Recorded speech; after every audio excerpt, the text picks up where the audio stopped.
हरियाणा के भिवानी में आशा कार्यकर्ताओं की पुलिस से झड़प हो गई। कॉन्ट्रैक्ट पर काम कर रही ये सभी स्वास्थ्य कर्मी राज्य के स्वास्थ्य मंत्री के आवास का घेराव करने के लिए अंबाला जाने वाली थी, लेकिन इससे पहले कि ये लोग भिवानी से रवाना होती, पुलिस कर्मियों ने उन्हें रोक दिया, जिससे वहां हंगामा खड़ा हो गया। आशा कार्यकर्ताओं के समर्थन में उतरे लेफ्ट से जुड़े कुछ संगठनों के कार्यकर्ता भी नारेबाजी करते हुए पुलिस से भिड़ गए।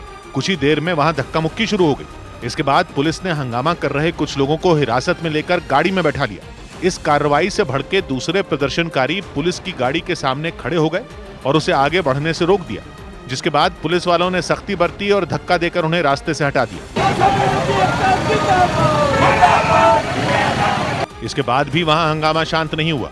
कुछ महिला प्रदर्शनकारी वहां खड़ी पुलिस की एक दूसरी गाड़ी को घेर कर खड़ी हो गई, जिसके बाद उन्हें भी पकड़कर गाड़ी में बैठा दिया गया। प्रशासन ने हमें वहां जाने से रोक दिया और हमें जबरदस्ती यहाँ से उठाकर अंदर ले जा रहे हैं। हालांकि कुछ घंटों के बाद पुलिस ने हिरासत में लिए गए सभी लोगों को छोड़ दिया।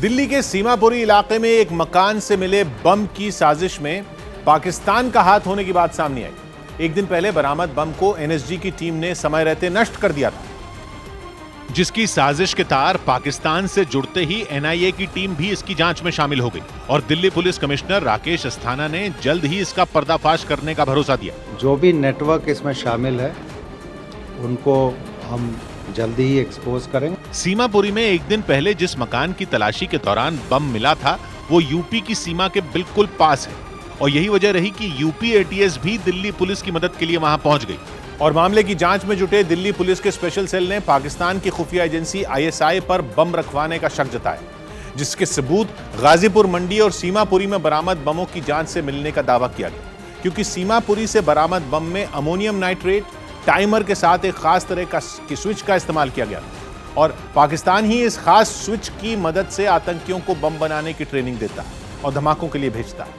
इसी तरह का स्विच और टाइमर 14 जनवरी को गाजीपुर मंडी के गेट से बरामद बम में भी मिलने का दावा किया गया था। लगातार 5 दिनों तक चली सुनवाई के बीच हिजाब के समर्थन में हंगामा कर्नाटक के कई और जिलों तक फैल गया, जहां छात्राओं ने स्कूल और कॉलेज के अंदर जाने से रोकने पर अपना विरोध दर्ज कराया, जिसकी एक तस्वीर आई चित्रदुर्ग से, जहां एक कॉलेज के बाहर हिजाब पहनकर आने वाली छात्राओं को रोकने के लिए पुलिस ने बैरिकेड लगा दिए। कॉलेज के गेट पर कई पुलिस वालों को तैनात कर दिया गया। इसके बाद जैसे ही हिजाब पहने हुई छात्राएं कॉलेज के पास पहुंची, पुलिस ने उन्हें रोक लिया। छात्राओं से पुलिस की बहस शुरू हो गई, जो देखते ही देखते धक्का मुक्की में बदल गई। पुलिस ने छात्राओं को धकेलकर बैरिकेड के दूसरी तरफ किया और उसे बंद कर दिया। इस बीच बिना हिजाब पहने कॉलेज पहुंची लड़कियों को गेट के अंदर जाने दिया गया। हालांकि हिजाब पर रोक का विरोध कर रही लड़कियां भी कुछ देर में कॉलेज के गेट पर पहुंच गईं, लेकिन उन्हें अंदर नहीं जाने दिया गया। और छात्राओं के विरोध की ये तस्वीरें सिर्फ कर्नाटक के एक जिले से नहीं आई, बल्कि वहां के मडिकेरी जिले में हिजाब पहनकर आई छात्राओं को एक सरकारी स्कूल के प्रिंसिपल ने गिरफ्तारी की धमकी दे दी। और ऐसा तब हुआ जब हिजाब पहनकर स्कूल पहुंची छात्राओं को वहां के प्रिंसिपल ने क्लास से बाहर निकालकर उन्हें जाने को कह दिया, लेकिन लड़कियों ने वहां से जाने की बजाय प्रिंसिपल के साथ बहस शुरू कर दी। काफी देर तक उन लोगों के बीच बहस होती रही। इसके बाद गुस्साए प्रिंसिपल ने उन्हें धमकाना शुरू कर दिया।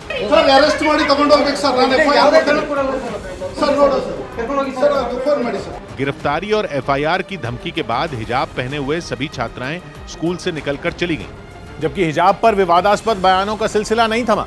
मध्य प्रदेश के उज्जैन पहुंचे बीजेपी विधायक टी राजा सिंह ने हिजाब पर बेतुका बयान दे दिया। हिजाब और बुर्के के चक्कर में जाओगे तो कुछ नहीं बनोगे, भिखारी ही बनोगे। कर्नाटक सरकार में मंत्री ईश्वरप्पा के भगवा झंडे वाले बयान पर सियासी घमासान तेज हो गया। कुछ दिन पहले उन्होंने कहा था कि एक दिन लाल किले पर भगवा झंडा लहराएगा, जिसके बाद से कांग्रेस उन पर केस दर्ज करने और उनके इस्तीफे की मांग पर अड़ गई। और अपनी मांग के समर्थन में कांग्रेस विधायकों ने पूरी रात विधानसभा में धरना दिया। इस दौरान कुछ लोग सदन के अंदर गद्दे बिछाकर सो गए, जबकि राज्य के पूर्व मुख्यमंत्री सिद्धरमैया के साथ रात को जाग रहे कुछ विधायक एक दूसरे का हौसला बढ़ाते रहे। लहरों से डर के नौका पार नहीं होती, कोशिश करने वालों की कभी हार नहीं होती। रात भर विधानसभा के अंदर विरोध जताने के बाद सुबह होते ही कांग्रेस के विधायकों ने विधानसभा भवन की सीढ़ियों पर धरना शुरू कर दिया।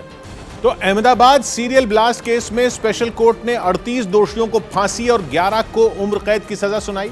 26 जुलाई 2008 को अहमदाबाद में 70 मिनट में 21 बम धमाके हुए थे। और उन धमाकों में 56 लोगों की मौत हो गई, जबकि 200 से ज्यादा घायल हो गए थे। इस आतंकी हमले की 13 साल तक सुनवाई चली और 8 फरवरी को स्पेशल कोर्ट ने 49 लोगों को इसमें दोषी पाया था। इसके ठीक 10 दिन के बाद कोर्ट ने इसमें सजा का ऐलान किया, जिसमें 38 को फांसी और 11 को आखिरी दम तक कैद में रहने की सजा सुनाई गई। 38 एक्यूज को आज हैंगिंग किया है और 11 एक्यूज को लाइफ टाइम की सजा दी है। ये पहली बार है जब एक साथ इतने सारे दोषियों को फांसी की सजा दी गई। वहीं कोर्ट के इस फैसले को पुलिस अधिकारियों ने ऐतिहासिक बताया। ये बहुत बड़ा जजमेंट है, ये केस भी बहुत बड़ा था।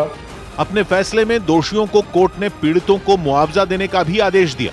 धमाकों में मारे गए लोगों के घर वालों को 1 लाख रुपए, गंभीर रूप से घायलों को 50,000 और मामूली रूप से घायलों को 25,000 रुपए देने के लिए कहा गया। और यह पहली बार है जब एक साथ 49 आरोपियों को आतंकवाद के आरोप में दोषी ठहराया गया, क्योंकि 26 जुलाई 2008 को आतंकियों ने अहमदाबाद में सीरियल ब्लास्ट कर पूरे देश को हिला दिया था। पहला धमाका शाम 6:45 पर शहर के मणिनगर इलाके में हुआ था और मणिनगर उस समय के गुजरात के मुख्यमंत्री नरेंद्र मोदी का विधानसभा क्षेत्र था।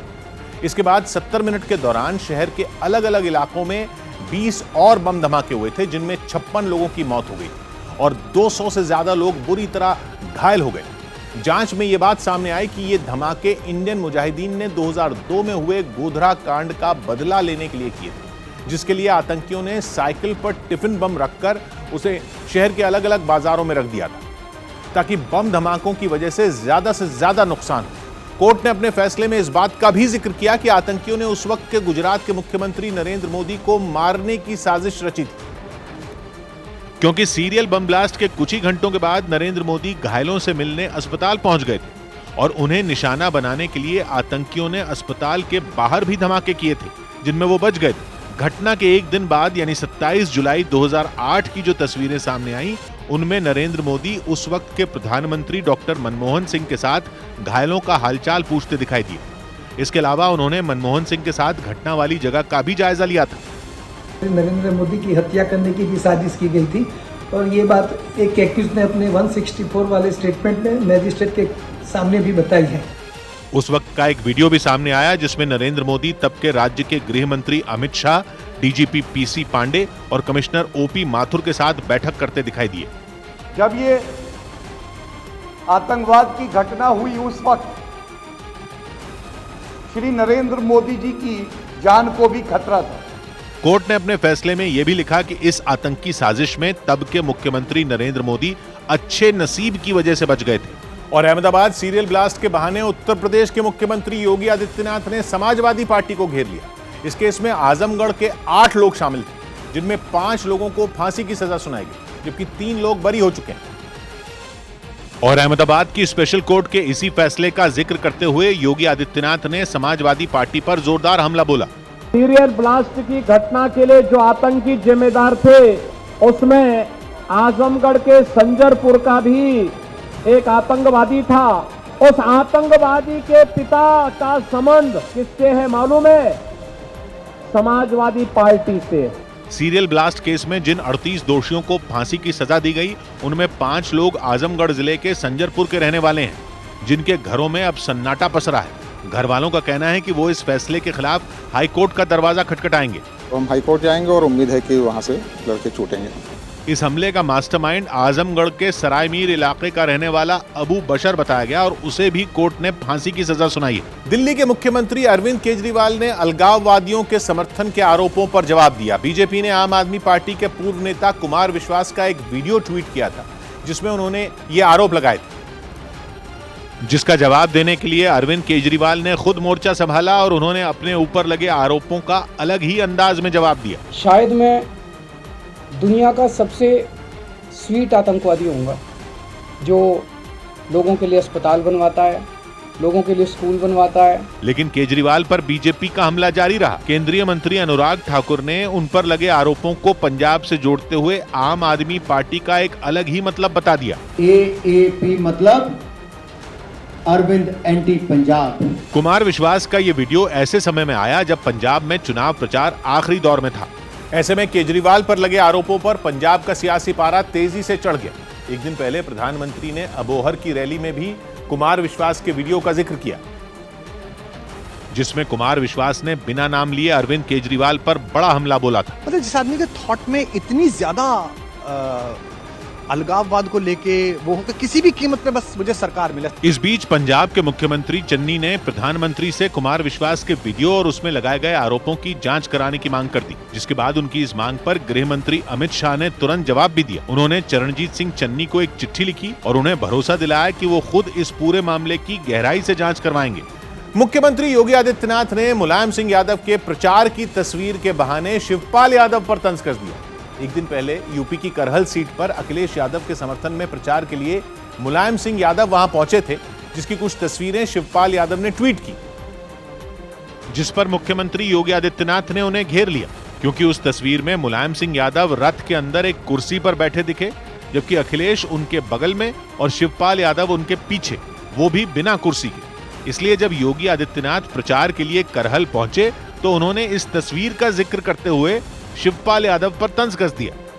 कल उस बेचारे को कुर्सी का हत्था मिला बैठने के लिए, कुर्सी का हत्था। योगी आदित्यनाथ के इस हमले से शिवपाल तिलमिला गए और उन्होंने ट्वीट करते हुए इसे बीजेपी की बौखलाहट करार दिया। लैम्बोर्गिनी जैसी हजारों लग्जरी गाड़ियां अटलांटिक महासागर में समा गई। ये घटना उस वक्त हुई जब 10 फरवरी को जर्मनी से एक विशालकाय मालवाहक जहाज इन लग्जरी गाड़ियों के साथ अमेरिका के लिए रवाना हुआ, लेकिन 16 फरवरी को बीच समंदर में उस जहाज में अचानक आग लग गई। आग लगने के वक्त उस जहाज पर 1100 पोर्श कारों के साथ करीब 4000 महंगी और लग्जरी गाड़ियां मौजूद थी, जिनमें कुछ गाड़ियां आग में जलकर राख हो गई। जो बची वो जहाज के साथ ही समंदर में समा गई। हालांकि जहाज में सवार चालक दल के 22 सदस्यों को पुर्तगाल नेवी ने रेस्क्यू ऑपरेशन चलाकर बचा लिया। इससे पहले 2019 में इसी तरह के एक हादसे में ऑडी और पोर्श समेत 2000 गाड़ियां जहाज में आग लगने की वजह से डूब गईं। उत्तर प्रदेश में सीएए विरोधी प्रदर्शनकारियों की जब्त की गई प्रॉपर्टी लौटाई जाएगी। इस मामले में सुप्रीम कोर्ट ने यूपी सरकार को आदेश दिया कि प्रॉपर्टी के अलावा वो प्रदर्शनकारियों से वसूले गए पैसे भी उन्हें लौटाए। असल में 2019 में सीएए विरोधी प्रदर्शनों के दौरान यूपी के कई जिलों में हिंसा हुई थी और प्रदर्शनकारियों ने सरकारी और निजी संपत्तियों को काफी नुकसान पहुंचाया था। उसके बाद यूपी सरकार ने 274 लोगों को नोटिस जारी किए थे और उनमें कुछ की प्रॉपर्टी भी जब्त की थी। साथ ही सरकारी संपत्ति को नुकसान पहुंचाने पर कुछ लोगों से जुर्माने के तौर पर पैसे भी वसूले गए थे। सुप्रीम कोर्ट के आदेश से पहले यूपी सरकार ने कोर्ट में यह माना कि इन प्रदर्शनकारियों के खिलाफ नियमों के तहत कार्रवाई नहीं हुई, जिसके बाद सुप्रीम कोर्ट ने सभी प्रदर्शनकारियों की प्रॉपर्टी और उनसे वसूले गए पैसे लौटाने के आदेश दे दिए। पाकिस्तान के प्रधानमंत्री इमरान खान की कुर्सी खतरे में पड़ सकती है। वहां की संसद का सत्र शुरू हो चुका है और खबर है कि पाकिस्तान की विपक्षी पार्टियां इमरान खान की सरकार के खिलाफ अविश्वास प्रस्ताव लाने की तैयारी में।